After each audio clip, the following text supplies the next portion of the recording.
देवा माझे मन लागो तुझे चरणी संसार व्यसनी पडोने दी नामस्मरण घडो संत समागम वाऊगाची भ्रम नको देवा पायी तीर्थ यात्रा मुखी राम नाम पायी तीर्थ यात्रा मुखी राम नाम हाची माझा नियम सिद्धी नेई नामस्मरण घडो संत समागम वाऊगाची भ्रम नको देवा अनिक मागणे नाही नाही देवा अनिक मागणे नाही नाही देवा एका जनार्दनी सेवा दृढ देई नामस्मरण घडो संत समागम वाऊगाची भ्रम नको देवा महायुग पीठे तटे भीमरथ वरं पुंडलिकाय दातुमुनिन्द्रैः समागत्य तिष्ठन्तमानन्द कंदं परब्रह्मलिंगं भजे पांडुरंगं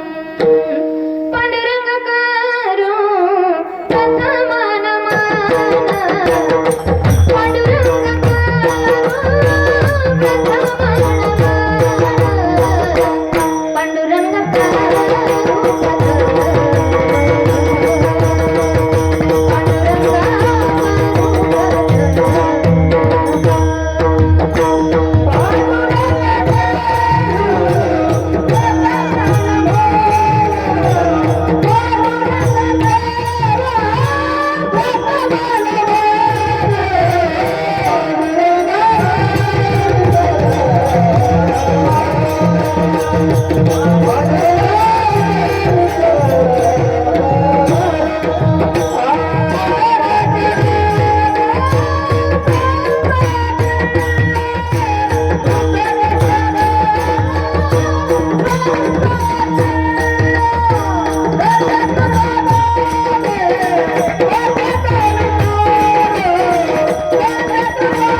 त्यांच्या कृपादाने कथेचा विस्तारू दाबाजी सद्गुरु दास तुका श्री गुरु चरण सरोज रजा निज मनो मुकुर सुधारी बरनौ रघुबर विमल जसु जोदायक फलचार्य बुद्धिहीन तनु जानिके सुमिरो पवन कुमार बल बुद्धि विद्या देहु मोहि हरहु कलेश विकार हे दुख भंजन मारुति नंदन सुन लो मेरी पुकार पवन सुत विनती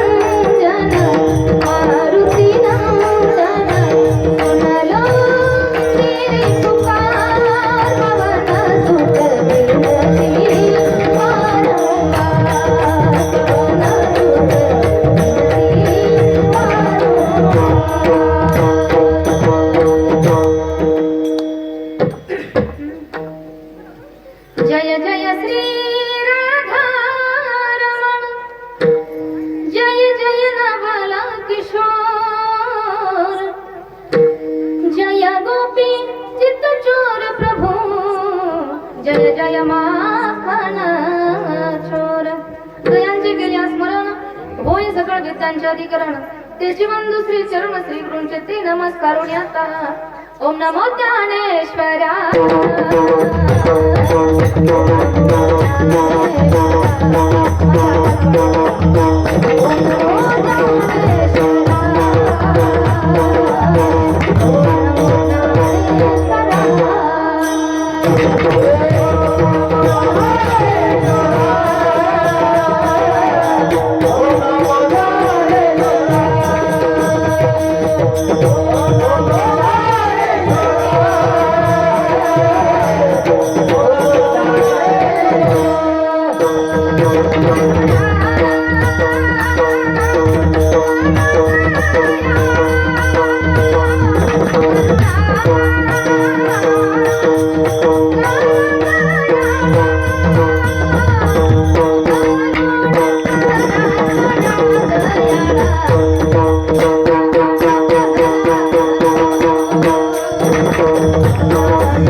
मी कला कुसरी काहीच नेने बोलतो वचने अति भाविक माझी वाणी तुझे वर्णी गुणनाम ऐसे देई प्रेम काही कळसो प्रस्तुत प्राप्त स्थळी प्राप्त प्रसंगी कीर्तन रूपी सेवेसाठी निवडलेला अभंग महान भगवत भक्त देव मान्य संत मान्य जन मान्य विश्व संत सकळ संत कंठभूषण महाराष्ट्र भूषण आता बस करा ना इकडे बघा ना विश्व संत सकळ संत कंठभूषण महाराष्ट्र भूषण जगत वंदनीय जगत गुरु असणारे काळाच्या डोक्यावर पाय ठेवून सदेह वैकुंठाला जाणारे देहू निवासी थोर साधू श्री तुकोबराया पैठण निवासी शांती ब्रह्मनाथ बाबा यांचा सुंदर असणारा चार कडव्याचा अभंग फुग्यानं गोळ केला पहा परमात्म्याकडे विशेष प्रकारची मागणी मागतात की देवा माझं जे मन आहे ते माझं मन देवा तुझ्या चरणावरती लागू दे देवा माझे मन लागो तुझे चरणी संसार व्यसनी पडवणे दे माझं मन तुझ्या चरणावरती लागू दे आणि माझं मन तुझ्या चरणावरती लागलं रे लागलं की त्या मनाला पुन्हा संसाराचं व्यसन लागू देऊ नको आणि देवा माझ्या मनाने सतत तुझं नामस्मरण घडू दे नामस्मरण घडो संत समागम वाहुगाची भ्रम नको देवा देवा माझ्या मनाने सतत तुझं नामस्मरण घडू दे आणि नामस्मरण कोणाच्या संगतीमध्ये गेल्यानंतर घडतं हे मात्र नाथबाबांना माहित होतं देवा नामस्मरण घडण्यासाठी मला संगती मात्र संतांचीच दे आणि संत संगतीविषयी किंवा नामस्मरणाविषयी कसलाही भ्रम माझ्या मनामध्ये होऊ देऊ नको वाहुगाची भ्रम नको देवा आणि देवा माझ्या पायाने सतत तुझी तीर्थयात्रा घडू दे पायी तीर्थयात्रा मुखी रामनाम हाची माझा नियम सिद्धीने माझ्या पायाने तुझी तीर्थयात्रा घडू दे आणि तीर्थयात्रा ही करत असताना मुखामध्ये नाम तुझंच राहू दे आणि हा नियम जर माझा तू सिद्धीला नेला ना तर याच्या पलीकडे आणखी मला काहीही मागायचं नाही आणि का मागणे नाही नाही देवा एका जनार्दनी सेवा दृढ देई नामस्मरण घडो संत समागम वाहुगाची भ्रम नको देवा हा झाला अभंगाचा सरळ सरळ धावता अर्थ म्हणजे थोडक्यात सांगायचं तर आपलं कीर्तन आता संपलं. तुम्ही म्हणताना एवढ्यासाठीच बोलू तुला एवढे लांबून.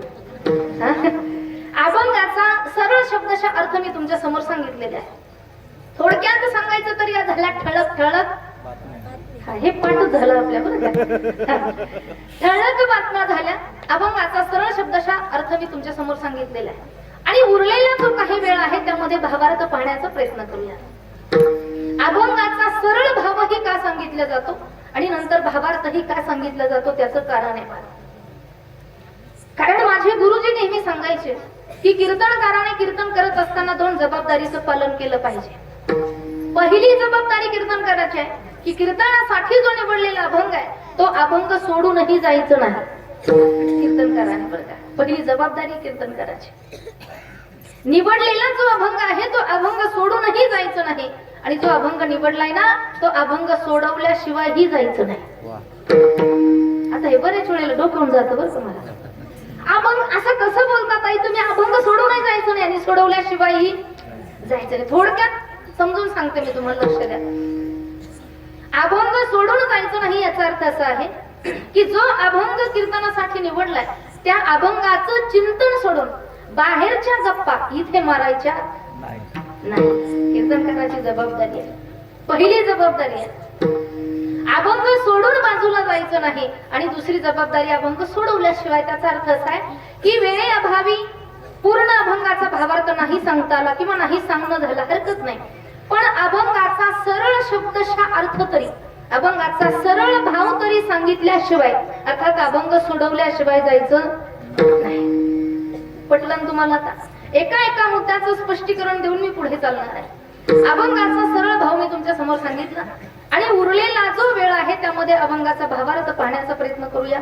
पण मला असं वाटतं पहिल्यांदा हे जे बिना माईकचे टाळकरी ते जरा इकडनं जर उभे केले तर, इकडनं म्हणजे त्यांना दिसेल ही जी अभंगाला सुरुवात करण्यापूर्वी अल्पहासा परिहार द्यायचा तो म्हणजे असा.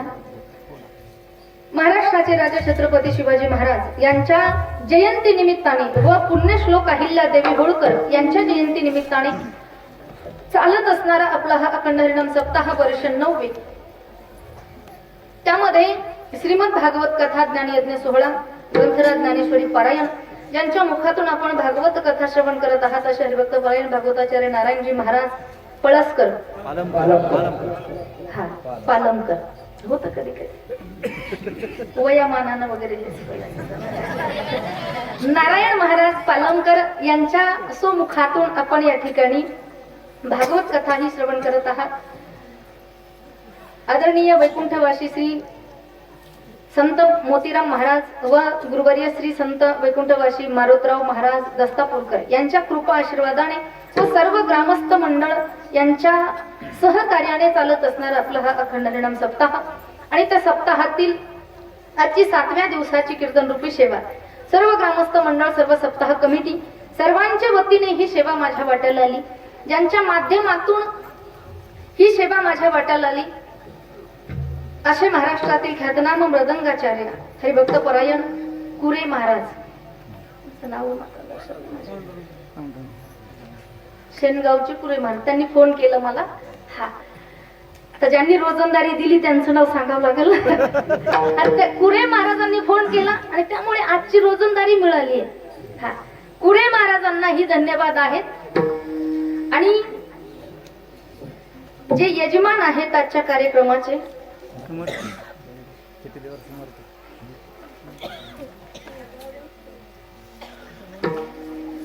आजच्या कार्यक्रमाचे जे यजमान आहेत आदरणीय दिनेश दिलीपराव खवले, आदरणीय मदन राजपाल खवले, रघुनाथ निवृत्ती राऊत असे या ठिकाणी आजचे कीर्तनाचे हे 3 जण यजमान आहेत. याही 3ही जणांना दिनेश दादा, मदन दादा आणि रघुनाथ दादा तिघांनाही मनापासून धन्यवाद असतील.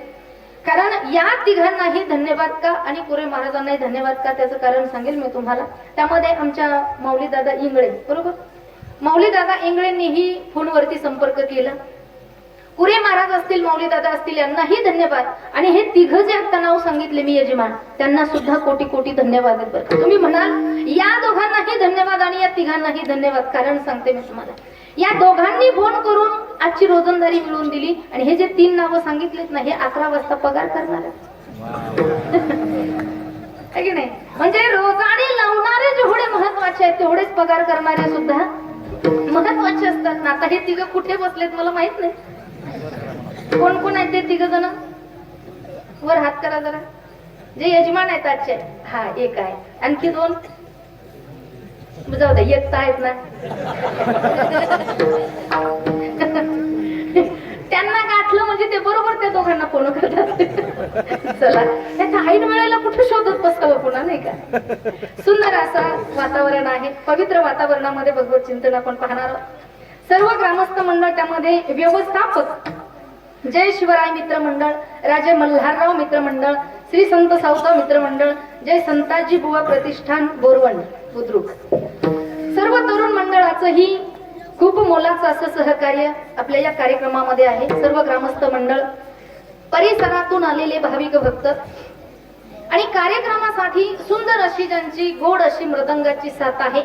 आदरणीय हरिभक्तपरायण महाराष्ट्रामध्ये ज्यांचं फार मोठं नाव आहे मृदंग क्षेत्रामध्ये असे आमचे पांडुरंग महाराज या ठिकाणी आहेत.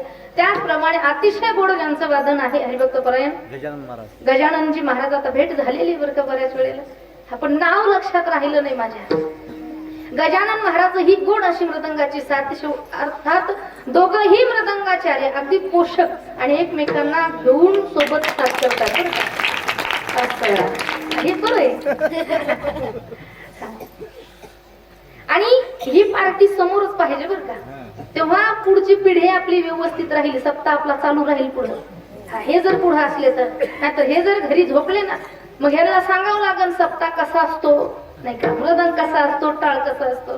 पण ही चिल्लर पार्टी, हे छोटे छोटे मुलं समोर आहेत. आनंद वाटला.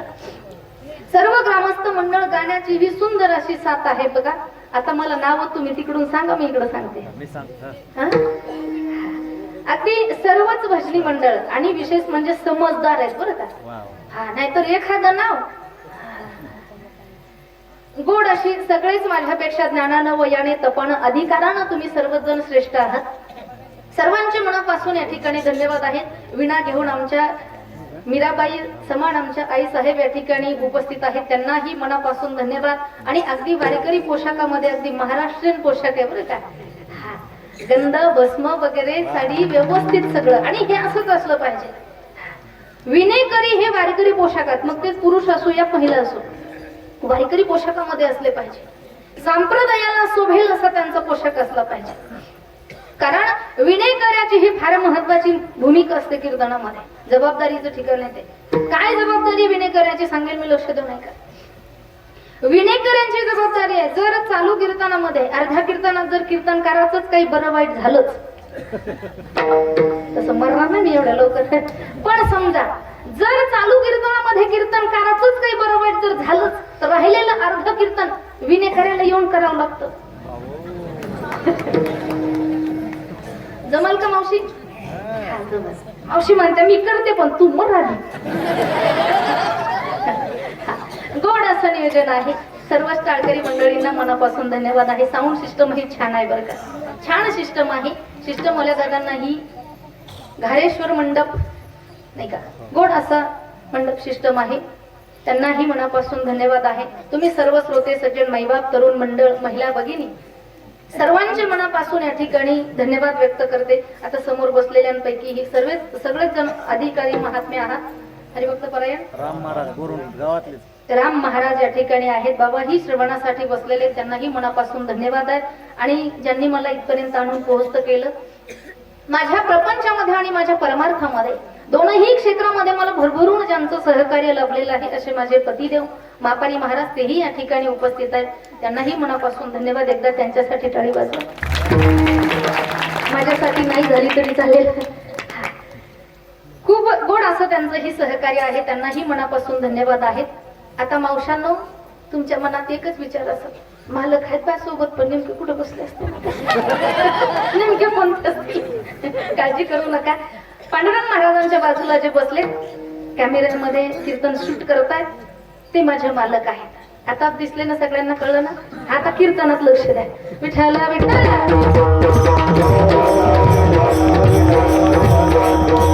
अभंग नाथ बाबांचं सेवेसाठी निवडलेला आहे.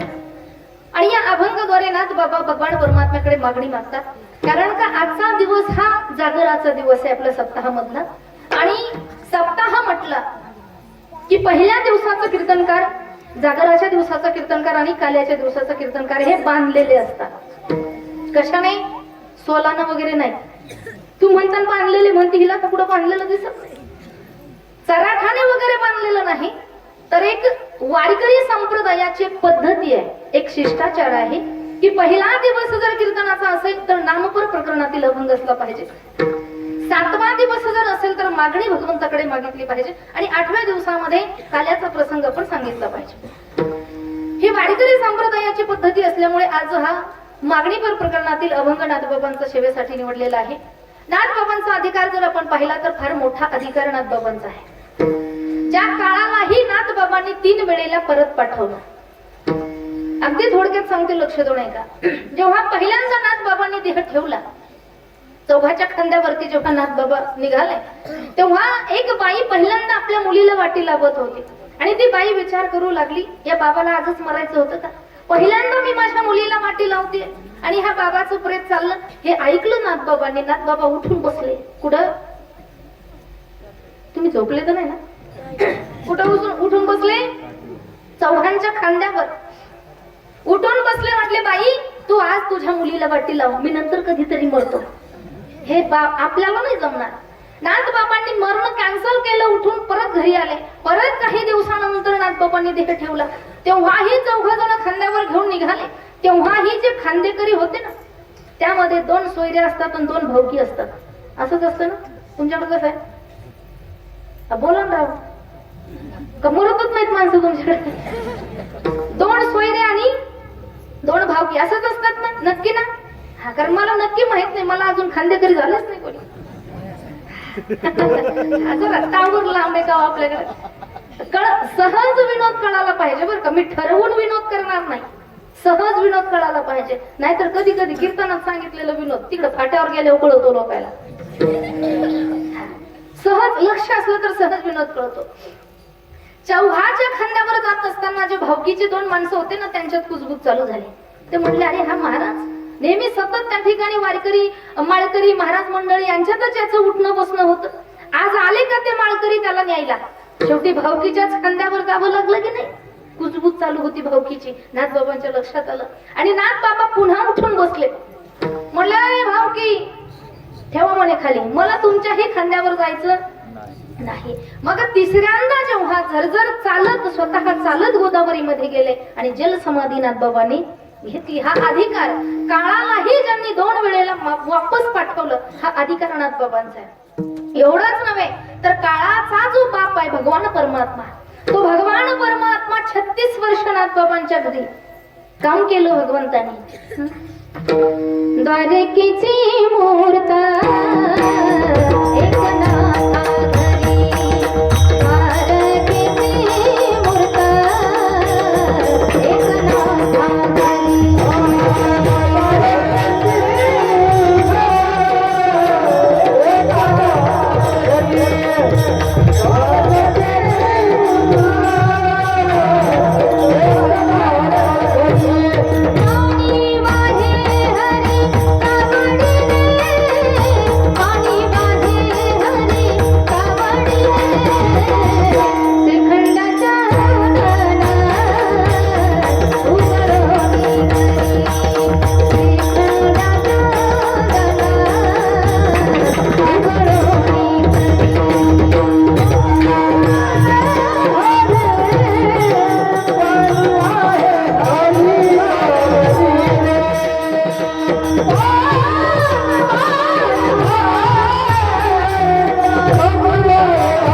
द्वारकेची मूर्त एकनाथा घरी. एकनाथा घरी पाणी वाहे हरी कावडीने. भगवान परमात्म्याने 36 वर्ष नाथबाबाच्या घरी काम केलं. बरं कशासाठी काम केलं? काही काम नव्हतं का देवाला? हा, बरं काही पैशाची अडचण होती का? आता आपणही काम करतो ना. कशासाठी करतो? आता मी इथं आले कशासाठी? म्हणजे हा कीर्तन सांगायसाठी आले ना महाराज, नुसते पैशासाठी आले असते तुम्ही पैसे दिले असते मग? हा मी आज कीर्तन करून जाते आणि उद्या वापस येते, देताल का तुम्ही? आपण जे काही करतोय ते आपण पैशासाठी करतोय, चला ठीक आहे. पण भगवान परमात्माने नाथ बाबांच्या घरी 36 वर्ष कामं केली, कारण नाथ बाबांचा अधिकार होता. अधिकार संपन्न असणारे नाथ महाराज आजच्या अभंगामध्ये अतिशय महत्वाचा विषय मांडतात. कारण माणसाचं जे जीवन आहे, माणसाच्या जीवनामध्ये नियम असला पाहिजे. प्रामुख्याने शास्त्रामध्ये 3 नियम सांगितलेले आहेत. एक आहे कायिक नियम, एक आहे वाचिक नियम आणि एक आहे मानसिक नियम. लक्ष देऊ नाही का? कायिक नियम कशाला म्हणावं तर देवपूजा करणं हा कायिक नियम आहे, गुरुची सेवा करणं हा कायिक नियम आहे, किंवा माता पित्याची सेवा करणं हा सुद्धा काय आहे? कायिक नियम आहे. देवपूजा करणं असं म्हणतात, सुंदर असं घर असलं पाहिजे, सुंदर घरामध्ये सुंदर देवघर असलं पाहिजे, आणि त्या देवघरातल्या ज्या मूर्तींची पूजा असते ती घरातल्या ज्येष्ठ पुरुषाने केली पाहिजे असं शास्त्र सांगतं. तुमच्या गावात कसं आहे? अरे बरोबर. कोण करत घरातली पूजा? महिला मंडळ. महिला मंडळ करतात. नाही का? काय ह्यांनी केल्यावर काय हिची निघते का? पण शास्त्र सांगतं घरातली पूजा ही ज्येष्ठ पुरुषाने करावी. बरं का करावी? विनाकारण सांगणार नाही मी. इथे मी जेवढं काही बोललं तेवढं विनाकारण एकही शब्द बोलणार. शास्त्र सांगतं ज्येष्ठ पुरुषाने पूजा का करावी? त्याचं कारण आहे की घरातल्या ज्येष्ठ व्यक्तीचं मन जर प्रसन्न असलं तर बाकी सगळ्या कुटुंबाचे मन प्रसन्न राहतात. आणि जर घरातला ज्येष्ठ व्यक्ती जर चिडचिड स्वभावाचा असेल ना तर घरात सगळं वातावरण तसंच बनतं. आणि घरामध्ये ज्येष्ठ व्यक्तीचं मन प्रसन्न राहावं, मनाच्या प्रसन्नतेसाठी देवपूजा करणं, नामजप करणं हा महत्वाचा विषय आहे. म्हणून घरातली पूजा ही ज्येष्ठ पुरुषाने केली पाहिजे. भागवतामध्ये सुद्धा ते उदाहरण आलेलं आहे, वर्णन आलेलं आहे. देवपूजा करणं हा कायिक नियम आहे, गुरुची सेवा करणं हा सुद्धा काय आहे? कायिक नियम आहे. गुरुची सेवा जीवनामध्ये घडली पाहिजे, गुरुची कृपा जीवनामध्ये झाली पाहिजे, कारण गुरुच्या कृपेशिवाय हा संसार रूपी भवसागर तरुण जाऊ शकत नाही. ज्ञानोपाराय सुद्धा सांगतात, ज्ञानदेव म्हणे, ज्ञानदेव म्हणे, ज्ञानदेव म्हणे,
माझ्या गुरुच्या कृपेमुळे आता उद्धरलो गुरु कृपे. म्हणून गुरुची सेवा, गुरुची कृपा ही जीवनामध्ये फार महत्वाची आहे.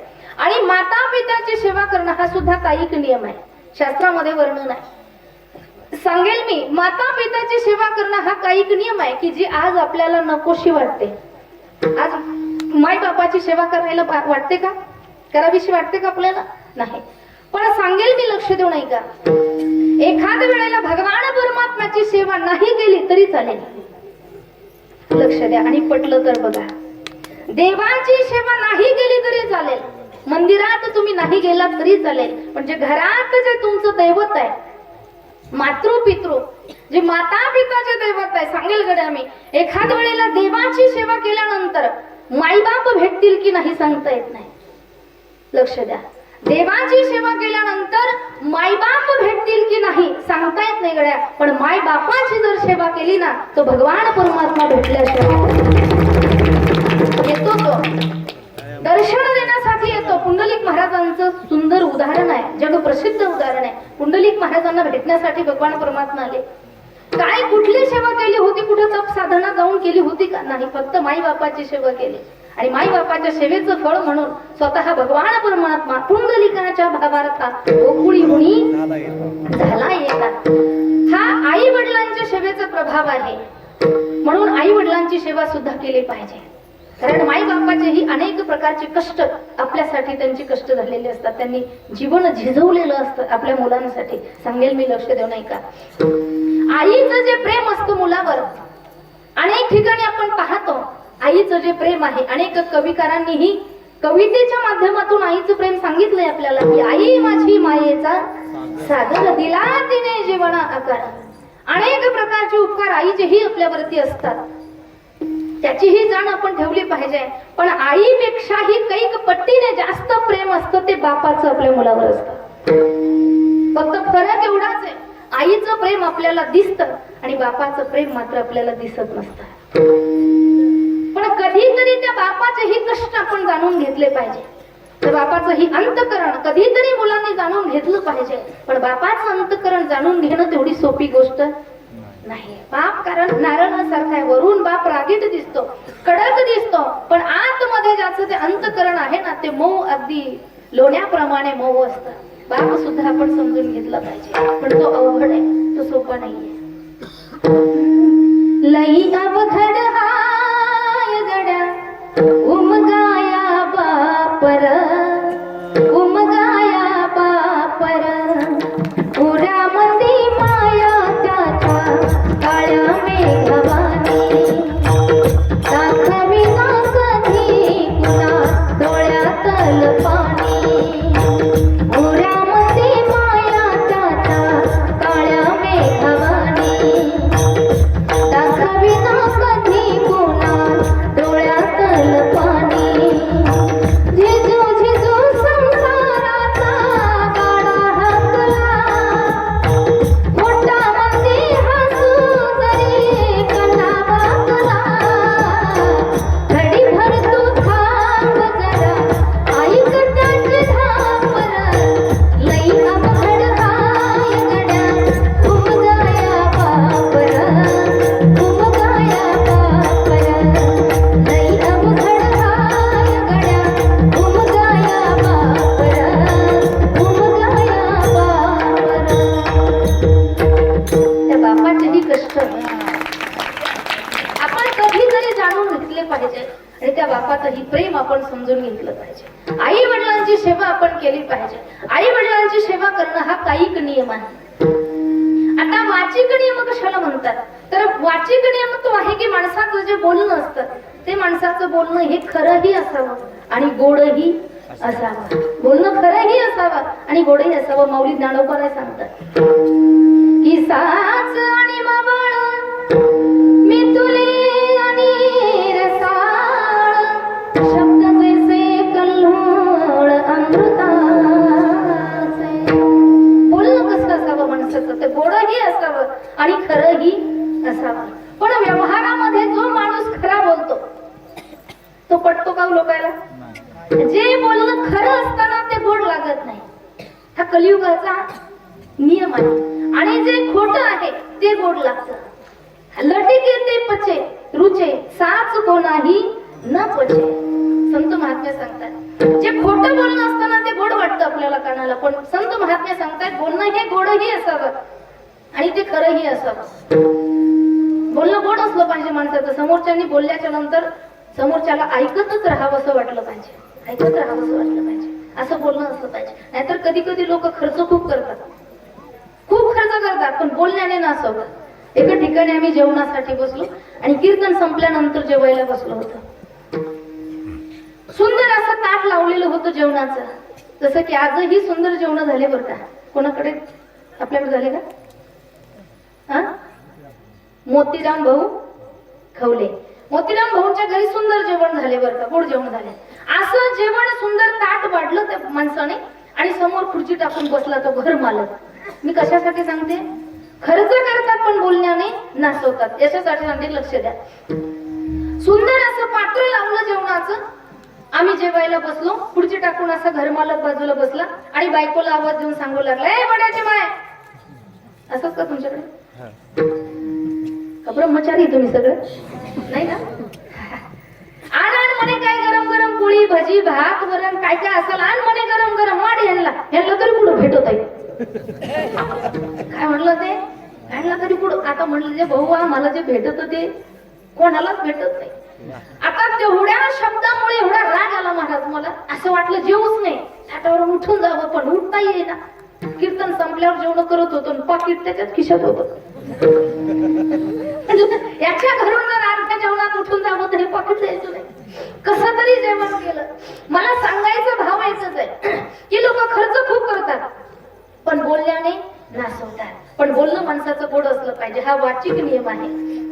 आणि मानसिक नियम कशाला म्हणतात? लक्ष द्या थोडं, आपल्याला अभंगात प्रवेश करायचा. मानसिक नियम कशाला म्हणतात? तर माणसाच्या मनामध्ये नेहमी चांगले संकल्प निर्माण व्हावे. आपण जर देवाच्या समोर गेलो, मंदिरात जर आपण गेलो ना, तर आपल्या मनात सहज विषय यावा, सहज संकल्प यावा की देवा माझं भलं कर आणि माझ्या शेजारणीच असंच आहे तुमच्याकडे. मला वाटलं काही बदल असेल. देवा माझं भलं कर आणि शेजाऱ्याचं वाटोळं कर, हा संकल्प आपल्या मनात चुकूनही येऊ नये.